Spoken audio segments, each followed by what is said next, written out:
ജില്ലയിൽ മഴ ശക്തമാകുന്ന സാഹചര്യത്തിൽ ജില്ലാ കളക്ടർ NSK ഉമേഷിന്റെ അധ്യക്ഷതയിൽ അടിയന്തര യോഗം ചേർന്നു. ഏത് സാഹചര്യവും നേരിടുന്നതിനുള്ള ക്രമീകരണങ്ങളെല്ലാം ജില്ലയിൽ സജ്ജമാണെന്ന് യോഗം വിലയിരുത്തി.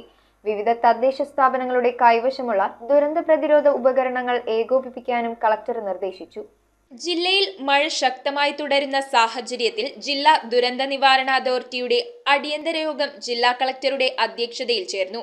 അടിയന്തര സാഹചര്യങ്ങൾ നേരിടുന്നതിനുള്ള എല്ലാ ക്രമീകരണങ്ങളും ജില്ലയിൽ സജ്ജമാണെന്ന് യോഗം വിലയിരുത്തി. അടുത്ത 24 മണിക്കൂർ കൂടി ശക്തമായ മഴ നിലനിൽക്കാനുള്ള സാഹചര്യമാണുള്ളത്. മണ്ണിടിച്ചിൽ, വെള്ളപ്പൊക്ക സാധ്യതകളിൽ കഴിയുന്നവരെ ദുരിതാശ്വാസ ക്യാമ്പുകളിലേക്ക് അടിയന്തരമായി മാറ്റാൻ ജില്ലാ കളക്ടർ NSK ഉമേഷ് നിർദ്ദേശിച്ചു. പെരിയാറിൽ വെള്ളമുയരുന്ന സാഹചര്യത്തിൽ തീരത്തുള്ളവർ ജാഗ്രത പാലിക്കാനും നിർദ്ദേശമുണ്ട്.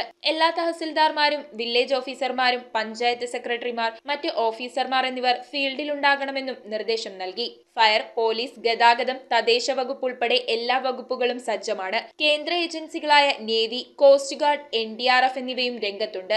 നദീതീരങ്ങളിൽ പോലീസ് പെട്രോളിംഗ് ഉണ്ടാകണമെന്നും ജില്ലാ ദുരന്ത നിവാരണ അതോറിറ്റി കോ ചെയർമാൻ കൂടിയായ ജില്ലാ പഞ്ചായത്ത് പ്രസിഡന്റ് മനോജ് മുത്തേടൻ പറഞ്ഞു. തീരപ്രദേശങ്ങളിൽ മൈക്ക് അനൗൺസ്മെന്റ് നടത്തും. അതാത് പഞ്ചായത്തുകൾ ഇതിനുള്ള നടപടികൾ സ്വീകരിക്കണമെന്നും അദ്ദേഹം നിർദ്ദേശിച്ചു. ജില്ലാ പഞ്ചായത്ത് പ്രസിഡന്റ് മനോജ് മുത്തേടന്റെ സാന്നിധ്യത്തിൽ ചേർന്ന യോഗത്തിൽ Kochi corporation secretary Chelsa Sini, sub collector K Meera, Muvattupuzha RDO Shaiju, തഹസിൽദാർമാർ, ജില്ലാതല ഉദ്യോഗസ്ഥർ, നേവി, കോസ്റ്റ് ഗാർഡ് ഉദ്യോഗസ്ഥർ തുടങ്ങിയവർ യോഗത്തിൽ പങ്കെടുത്തു. News bureau, Ernakulam.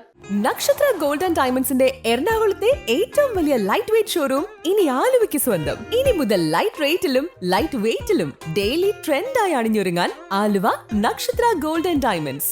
എറണാകുളത്തെ ഏറ്റവും വലിയ ലൈറ്റ് വെയ്റ്റ് ഷോറൂം ഇനി ആലുവയ്ക്ക് സ്വന്തം.